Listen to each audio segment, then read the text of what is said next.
Ela atua numa profissão que no meio acadêmico, no meio de comunicação, a gente chama de operadores do direito. Mas para conhecer Fernanda de Assis Martins Pegoraro, nós convidamos ela aqui no estúdio da TV Câmara, no Câmara Livre. Uma pergunta do programa: de quem são os sobrenomes aqui para identificar o que a gente chama de árvore genealógica, do pai e da mãe? Vamos lá. Fernanda de Assis é da minha mãe, Martins do meu pai, Pegoraro do marido. São pai e mãe aqui brasileiros, eu digo sem nenhuma descendência. Qual é o histórico anterior da sua árvore? A minha mãe, o Assis, ela é descendente, meu avô era sueco, minha avó, por parte de mãe, era italiana. Minha mãe nasceu em Presidente Alves, aqui pertinho, mas ela veio já pequena para Bauru. Meu pai é filho de português com italiana, ele já nasceu em São Paulo, Bauru, agora me pegou. Não sei ao certo. Tenho a impressão que foi Bauru e foi pequeno para São Paulo e depois retornou a Bauru. Ok. E o meu marido é filho de italianos, nasceu em Cafelândia, foi criado lá, na adolescência foi a São Paulo para fazer faculdade, passou num concurso e veio a Bauru no trabalho. Uma boa mistura das misturas com boa parte das famílias brasileiras.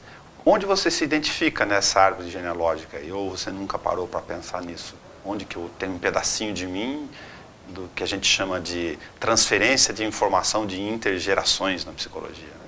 Onde eu me identifico, eu acho que o italiano. Né? Falo muito e falo alto.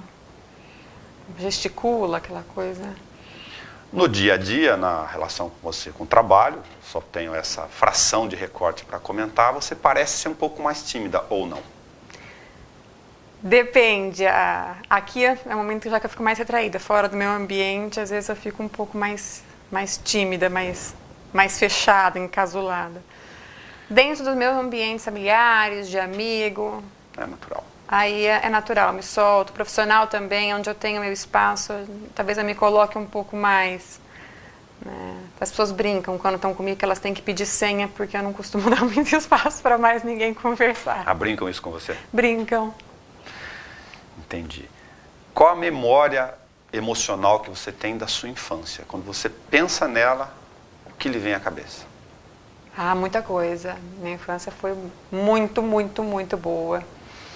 Brinquei demais, tive ótimas amigas que trago até hoje, a maior parte delas, assim, com quem eu convivia diretamente, da época de colégio, elas estão até hoje.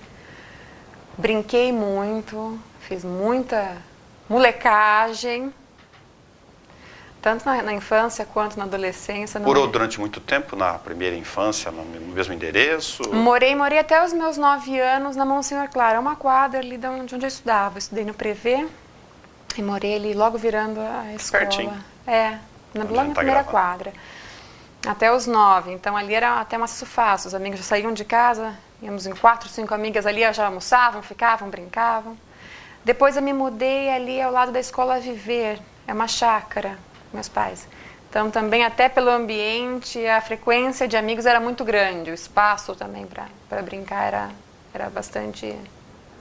Era bastante bom, assim, era bem... Fala sobre bem a Fernanda liberto. menina. Se era peralta, era hiperativa ou não, nenhuma coisa, nem outra? Eu acho que eu era bem peralta, viu?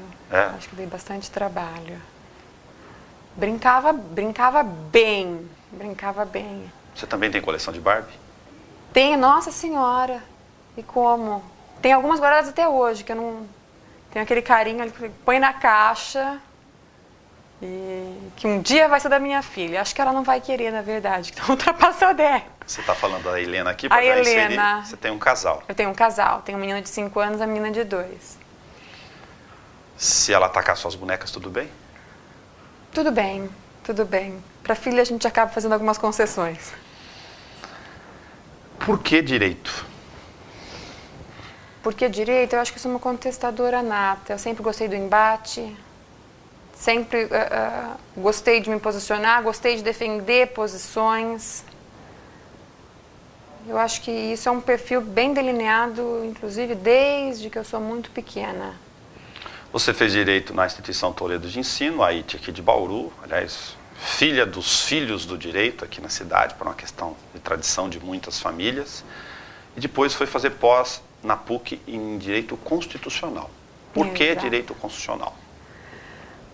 Porque era a matéria que sempre mais me atraiu na faculdade, a monografia foi no Direito Constitucional. Você é bastante jovem, desculpa, tem algum sentido aí o fato de você também ter optado exatamente no período da redemocratização, a Constituição de 88 fundamentando, para ser repetitivo aqui, direitos fundamentais, isso tudo efervescente naquele período ou o período histórico não teve influência? Não, eu acredito que não. Não, é uma identidade realmente com a matéria, uma matéria que eu tinha prazer em estudar. Ponto. Não tem nada, acho que só com o aspecto histórico. Realmente era um prazer de estudar e uma vontade de querer saber mais, de querer verticalizar o estudo. Por ser contestadora de questão de característica, durante o período acadêmico, você chegou a participar, por exemplo, de grêmios ou de algumas Eu fui questões? de centro acadêmico. Foi? Fui secretária de centro acadêmico. Então, tudo certo. No final da pós, ainda concluindo ela, você foi convidado em 2009 para o PROCON. O que te atraiu naquele instante para aceitar isso, além, lógico, da novidade, da experiência, da oportunidade em si de defender direitos, né? Uma base muito clara aqui. Mais um desafio. Era uma visão nova. Até então, o que eu fazia era advogar, né? Tinha o estudo, tinha uma perspectiva de tentar uma carreira acadêmica, né? O que acabou não se concretizando até por uma falta de tempo. Eu acho que a carreira acadêmica, para você fazer um trabalho bacana, você tem que investir nela de forma profunda, né? Eu não me aventuraria sem que eu pudesse continuar estudando. Você está querendo dizer com isso que você não gosta de fazer coisas incompletas ou pela metade, como se diz na frase? Exatamente. O que eu acho que existe muita gente incompetente que levanta a bandeira sem conseguir ter aptidão suficiente para isso. Uma pergunta bastante abrangente. Com esse tempo de experiência em cima de direitos e de coisas não realizadas, ou do empresário, ou do cara de má fé, se você tivesse agora a oportunidade de modificar o Código de Defesa do Consumidor, o que está faltando lá, ou o que precisa ser modificado lá? Na verdade, eu acho que o Código de Defesa do Consumidor, ele é bem protecionista, ele é bem elaborado. Talvez o que se pudesse fazer é conferir aos PROCONs uma autonomia maior para agir. Hoje o PROCON ele é um órgão meramente conciliatório. Então você tenta uma conciliação entre as partes, uma composição amigável. Quando você não consegue chegar a um consenso, o órgão não consegue mais agir. Caberia um passo parecido, eu vou colocar sempre como leigo aqui, é claro, algo como as juntas de conciliação, dando para algumas atribuições esse papel para o PROCON, já que tem gente especializada para isso lá. Nós temos as juntas, nós fazemos papel de conciliação. Muitas vezes, quando existe uma conciliação, se ela não é adimplida, você consegue homologar para uma execução direta pela justiça. Mas talvez, em alguns casos, nós devêssemos conseguir já ter o poder decisório sobre o caso. Tem muita empresa que, vou usar a expressão que me vem à cabeça, desdenha ou não está muito aí, e até irrita vocês no sentido positivo de, poxa, o cara não se toca. O poder de solução do PROCON hoje, se você for considerar, um percentual ele é alto. Em torno de 80% dos casos que são levados ao PROCON, eles são solucionados de forma positiva. Você consegue um acordo para o consumidor, você tem uma solução amigável das partes. Mas eu acho que podia ser muito melhor.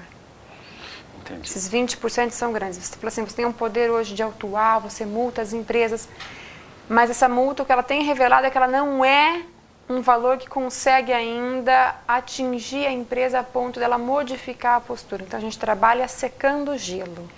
Como nas relações do cidadão do dia a dia, em algumas áreas, recordo aqui a questão das multas de trânsito, por exemplo, nas empresas também vale essa questão cultural de que se apertar no bolso é que o cara se toca, infelizmente, em alguns casos? Claro, você tem que trabalhar com a ideia de que a empresa visa lucro.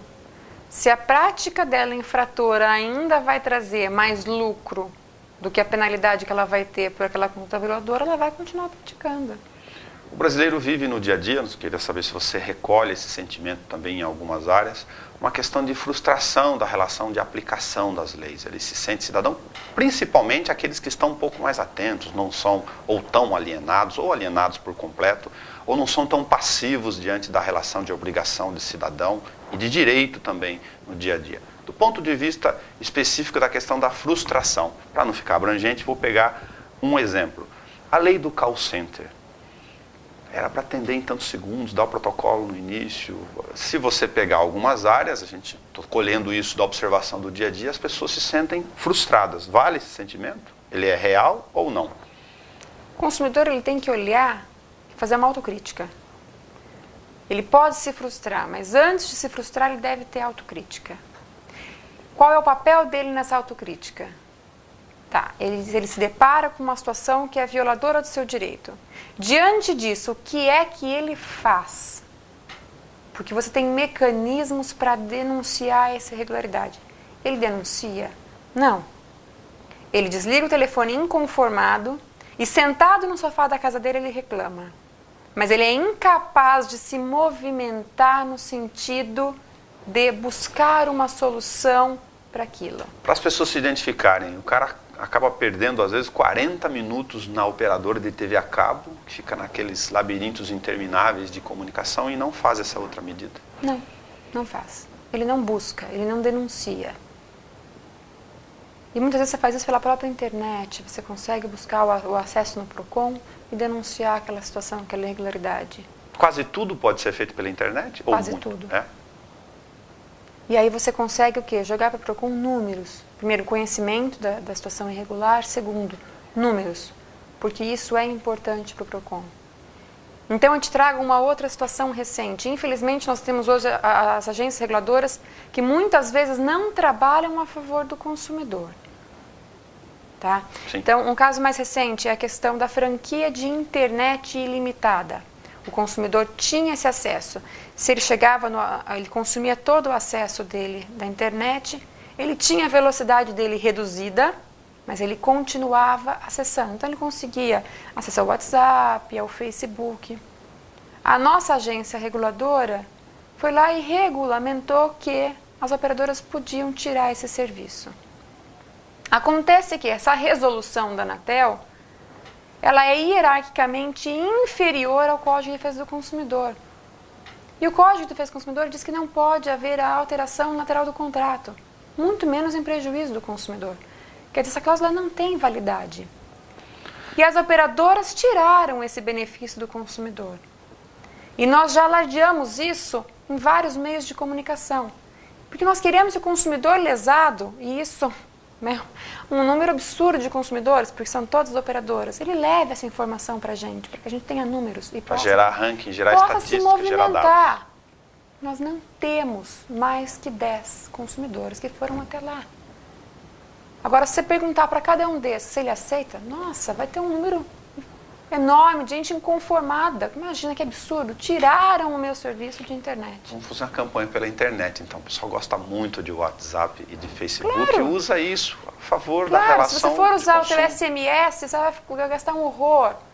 O WhatsApp está aí tão baratinho, era de graça, para você mandar um recado, mandar uma mensagenzinha, mandar uma mensagem de voz. Não há movimento. Você está construindo. Estou. A relação de prestação de serviços é mais uma bronca minha, mas vou dividir ela com você, com quem está em casa.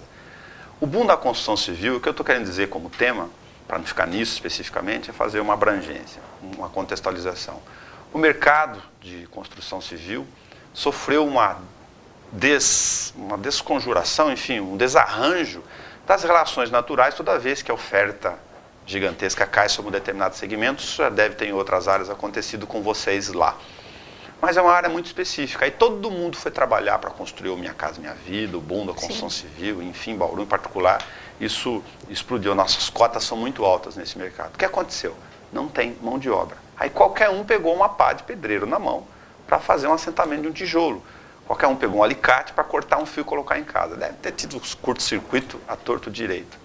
Eu estou simplificando uma contextualização.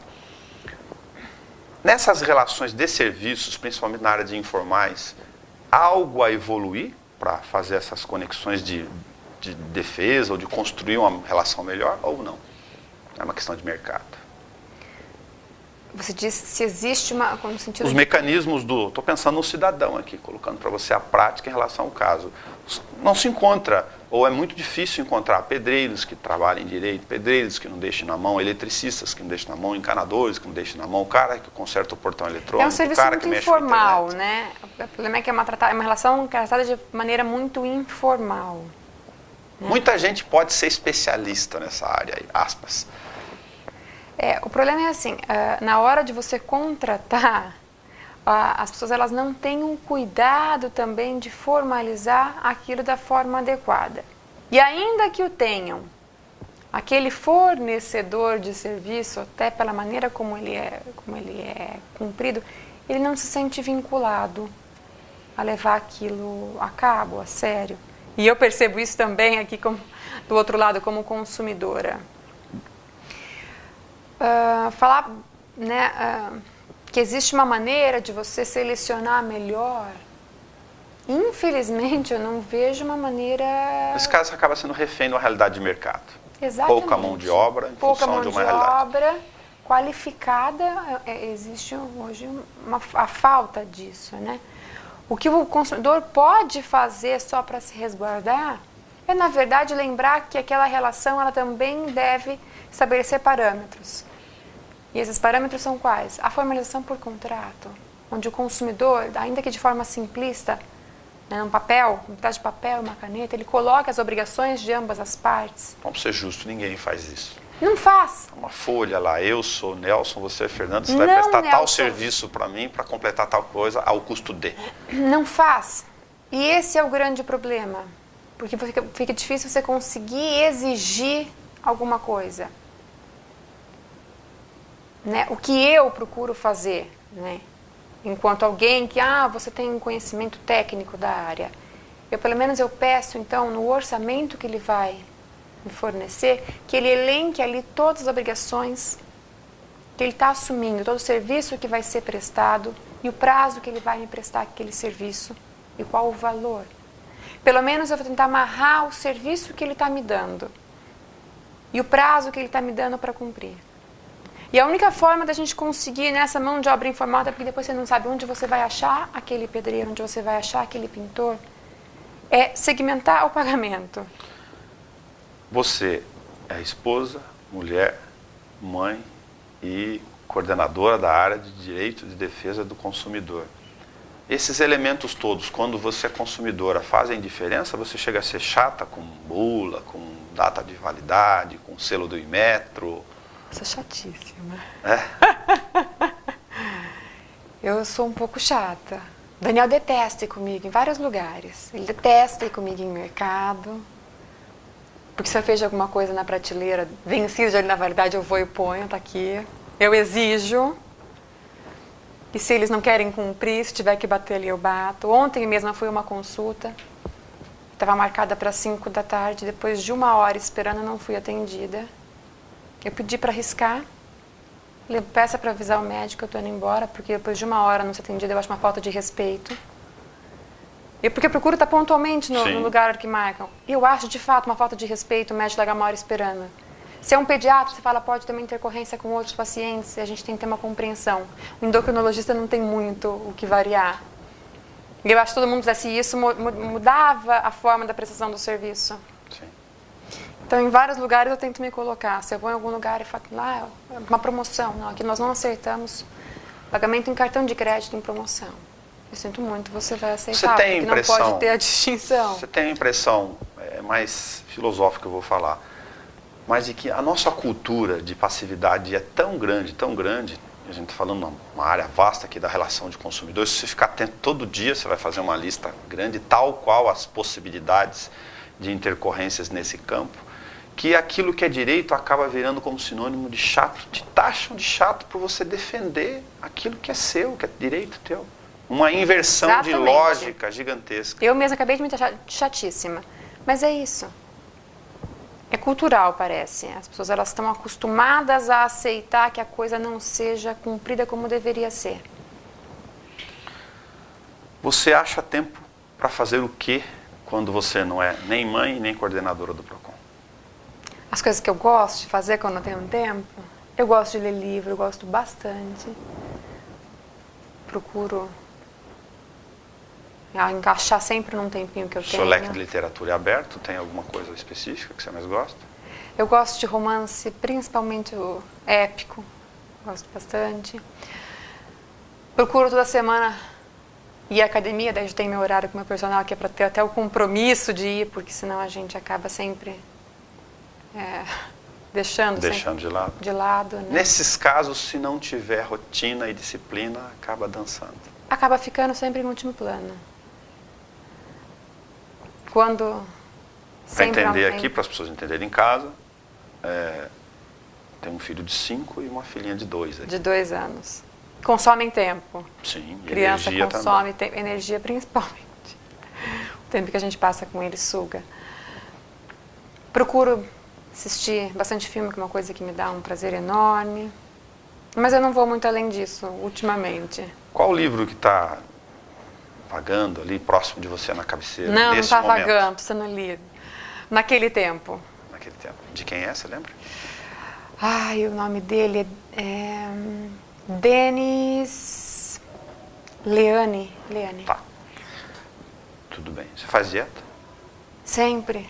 Acho que toda mulher sempre faz. Tem sempre aqueles 2 quilinhos que estão incomodando. Você é rigorosa com você a tal ponto? Eu me incomodo muito com o peso. Mas eu gosto muito de comer. Tenho um prazer maravilhoso em comer. E aí a briga com a balança é constante. Ela sobe um pouquinho, daí eu mando ela baixar. E qual a sua relação com a cozinha? Adoro cozinhar.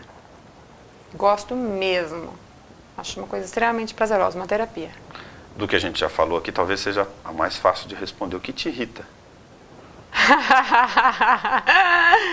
Muita coisa. Eu digo por causa da relação com o consumidor. Né? O que me irrita, como que eu vou dizer? Muita coisa também, muita coisa assim, pontual, né? Sim, sim. No meu dia a dia, a falta de bom senso de algumas pessoas em situações corriqueiras, né? A falta de respeito, de posicionamento.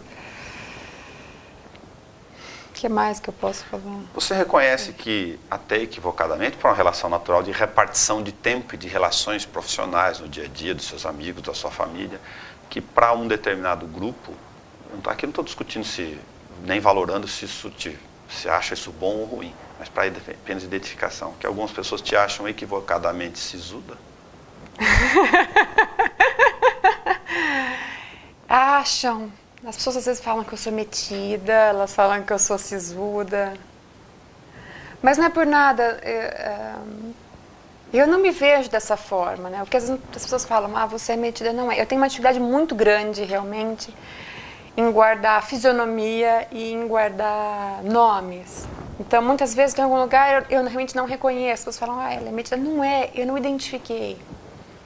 Mas, em contrapartida, se as pessoas me chamam, me atraem, tem a ver isso com o processo de concentração natural das suas tarefas? Você falou aqui da questão de guardar a relação com o tempo, com disciplina, com horários. E você está fazendo uma coisa e outra. A gente está gravando aqui, você vai para uma reunião. Eu estou focada numa coisa. A pessoa pode passar e eu vou responder o que ela está falando. Acaba gerando uma outra impressão. Mas eu não foco diretamente na pessoa. Pode ser isso. Então eu não guardo aquilo. Mas eu procuro ser extremamente aberta. Eu gosto de me envolver com pessoas, eu gosto de tratar com pessoas, eu gosto de conversar, eu gosto de me comunicar.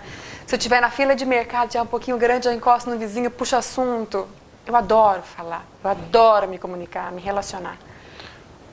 O João e a Helena, se eles pudessem aqui agora estar do lado para perguntar sobre como é o Daniel e a Fernanda, um é promotor público de uma área bastante efervescente, a outra com essa lista toda de direito de consumidor na cabeça. O que eu estou perguntando é se você, como filha, a tua mãe, a dona Marisabel, foi mais benevolente ou você é mais dura que ela como mãe?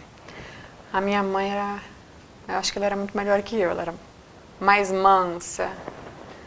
Sempre falo, minha mãe sempre foi de falar muito, mas falar muito acho que não resolve com o filho. Quem era mais negligente, então? O pai?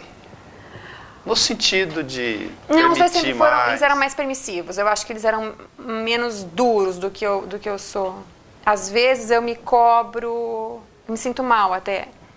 Em casa nós somos bem rígidos em relação à educação, porque eu acho que isso está faltando um pouco no geral na sociedade. A criança, ela pede limite.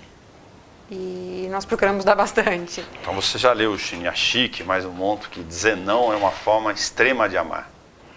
Eu não tento ler nada, eu tento ler minha intuição. Né? Eu acho que eu ainda tenho muito que aprender, devo errar bastante, mas o que eu tento entender assim, é que se eu erro tentando dar o meu melhor. Né? Não falta amor na minha casa, não falta tudo que eu posso doar de mim como mãe. Mas também o rigor, ele tem a intenção de tornar os meus filhos pessoas boas. Porque eu acho que o sim, ele não é uma prova de amor. O Gicovati é mais duro nisso. Estou falando que gosto de ler sobre psicologia, só estou aproveitando aqui para o nosso bate-papo. Ele acha que os pais que não sabem dizer não e não conseguem dizer não, eles não têm a menor noção do que é amar. Você acha que chega nesse extremo? Eu acho que o caminho é mais ou menos esse. Eu acho que existe uma diferença muito grande entre a alegria que o sim proporciona no momento e a felicidade a longo prazo. Né? A criança que ela consegue digerir a frustração, o não daquele momento, ela consegue construir um caminho para uma felicidade madura a longo prazo. O que você proporciona dando para o teu filho o que ele pede naquele momento, com um choro, com uma birra, é uma alegria. Alegria diferente de felicidade. Você falou que teve uma infância muito feliz, só para voltar para o recorte e pular de novo para cá. Você andou de roda gigante, por exemplo? Andei de roda gigante. É tudo simbologia aqui, na verdade. Fiz tudo, olha, acho que eu fiz tudo e mais um pouco. A minha infância foi deliciosa. Lembro com um saudosismo real mesmo. De falar assim, nossa, quando você se pega pensando, você fala, puxa, podia voltar mesmo. Não é modo de dizer não, é de falar, pensar, se pegar pensando, nossa, se pudesse voltar, gente, como eu queria que voltasse. E minha adolescência, então, meu Deus do céu, se eu pudesse voltar, coisa boa. Embora seja muito próximo da relação mãe, filha e jovem, aí você acabou, do ponto de vista histórico, desenvolvimento de jogos eletrônicos, por exemplo, pegando uma outra fase. Seus filhos, você tem uma quantidade de horários que você discute, ou, enfim, você coloca para eles, são pequenininhos aqui, né? Discute está fora, desapropriado. Mas para eles começarem a entender que não pode ficar o dia inteiro, ou ficam o dia inteiro. João só fica de sábado e domingo no videogame. Hoje, naquela época era mais fácil, né? A gente só tinha o videogame mesmo, jogava Atari e vamos embora. Agora não, agora é o iPad, é o celular, é o videogame mesmo. O João, né, durante as férias, até ele excedeu, ele acabava ficando o dia inteiro se deixasse. E a gente tem que cuidar, porque senão a gente também acaba delegando o iPad para virar babá. Sim. E nós temos segurado um pouco isso. Então o João ele só pode jogar os sábados e domingos. Só os sábados e domingos? Só os sábados e domingos durante a semana. E ele vai para a escolinha ou para o ambiente dele, enfim. E tem um monte de menininho lá que fica o dia inteiro. O que eu sempre falo para o João é que os amigos dele são problemas dos pais deles. O João é meu problema. Legal. Entendi. Você tem uma irmã? Tenho uma irmã, Érica. Ela também é da mesma área que você? Não, a Érica é formada em análise de sistemas, mas ela trabalha em outra área. Ela trabalha com uma parte mais artesanal, ela faz eventos, festa infantil. Mais velha? 4 anos mais velha. É. Irmãos muito próximos de idade, na fase adolescente, fazem mais careta um para o outro. Não, eu nunca me dei bem com a minha irmã. Nós começamos a nos dar bem quando ela casou. Que legal. Aí acho que esse distanciamento é que facilitou a relação, né? Ela casou, na época ela se mudou para Piracicaba, depois ela foi para Rio Preto, eu logo fui para São Paulo. Aí que a relação começou a funcionar dentro da mesma casa de jeito nenhum. Vamos lá. Quem é o seu Newton? Ah, meu pai é maravilhoso. Seu Newton é um exemplo. Ele tem uma história de vida linda, né? Ele é filho do seu Mário, que é outro homem maravilhoso. né? Meu avô era militar, eles tinham uma vida muito difícil, financeiramente muito apertada. Então meu pai, a história dele, né, ele conta desde pequeno ele trabalhava carregando sacola em feira, vendendo novela em cemitério, e devagar ele foi trabalhando e foi crescendo. E então aí devagar teve despachante, teve um pátio de pensão de veículos, fábrica de placas, o Espaço Bauru. Então meu pai é um empresário nato, um pai maravilhoso, como figura paterna mesmo, como exemplo de vida, um pai presente, amoroso, um vô espetacular. Se eu falasse alguma coisa que desabonasse meu pai, seria muito injusta. Para mim, ele é Quem é a Maria Isabel? fantástico. É outra figura sensacional. Minha mãe é outra fofa. Minha mãe, nascida em Presidente Alves, ela se formou em matemática e ciências. Foi começar a dar aula em sítio, tem histórias ótimas daquela época ainda, que a gente adora ouvir quando ela ia de charrete para dar aula. Até passar num concurso para bancária, onde se aposentou. Também como mãe, sempre foi muito presente, muito amorosa, e como vó é uma babona. Quem é o Daniel? Implacável. O Daniel é um marido fantástico, melhor do que eu merecia. E é meu exemplo de disciplina. Daniel se formou muito cedo, aos 16 anos já passou na faculdade no Largo São Francisco, foi para São Paulo. Já no segundo concurso passou para promotor de justiça, é promotor há 18 anos aqui em Bauru. É um triatleta, como ele diz, né? Porque a cabeça dura, não é porque ele é, como tudo na vida que ele faz, ele é muito disciplinado. Ele se acorda, a hora tem que acordar, faça chuva, faça sol, o que ele se propõe a fazer, ele faz e faz com maestria. Fala, a disciplina dele é tudo que eu queria ter. Eu não consigo fazer metade. Mas é um pai também dedicadíssimo, extremamente amoroso, é um companheirão. Só para completar a roda viva, então, aqui, das gerações mais próximas a você, o João e a Helena. É o lado A e o lado B. São meus amores, são lindos. São diferentes? Extremamente. Não por ser homem e mulher, mas são diferentes. As características são extremamente opostas. O João é um doce. Ele é um menino extremamente amoroso, ele é obediente, ele é um menino fácil de você tatear, né? Tá. Que você aponta, ele segue, ele acompanha. A Helena ela é uma menina com uma personalidade desde pequena extremamente forte. Ela não aceita muito regras, né? E por mais que a gente empenhe, ela é extremamente voluntariosa. Ela é voluntariosa, ela é arteira, mas ela também é fascinante. Como fui eu que fiquei te investigando aqui para fazer o papel do Câmara Livre, eu vou deixar você à vontade, você comentar eventualmente alguma coisa que você queira e que, por alguma razão, acabou não vindo aqui no papo. Não tenho muito o que dizer. Eu agradeço a oportunidade. É bacana a gente poder também falar um pouco de si. Não tenho muito mais para trazer. Eu também falo, quem é Fernanda, né? Não sei, eu também tô me descobrindo. Todo dia a gente procura se descobrir, né? A gente procura se descobrir, procura melhorar alguns aspectos. Não sei se você gosta disso, mas o que você tem de escorpião? Eu acho que bastante. Bastante. Eles falam, escorpião é bravo, Eu não acho que é uma questão de ser bravo, é questão de ter uma personalidade um pouco mais dura em alguns aspectos, mas até isso, o que eu falo assim, com o tempo a gente busca amenizar alguns aspectos que têm que ser melhorados, e isso eu venho trabalhando com o tempo, acho que eu já melhorei. Eu já fui muito mais dura em muitas coisas, e a gente vai aprendendo que na vida não adianta você tratar dessa forma. Você tem que, né, tratar com mais leveza alguns aspectos. Né, dizem que o escorpião talvez é rancoroso. Eu acredito que eu já fui muito, se essa é uma característica, já fui. E aí você vai aprendendo a desapegar desse tipo de sentimento. E é um trabalho diário.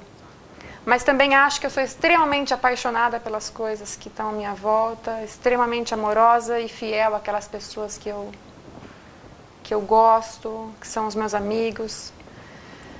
E sou intensa no que eu faço, sou intensa no que eu devoto, nos meus sentimentos, sou muito sincera e convicta do que eu falo. Muito obrigado pelo papo com a gente. Eu agradeço.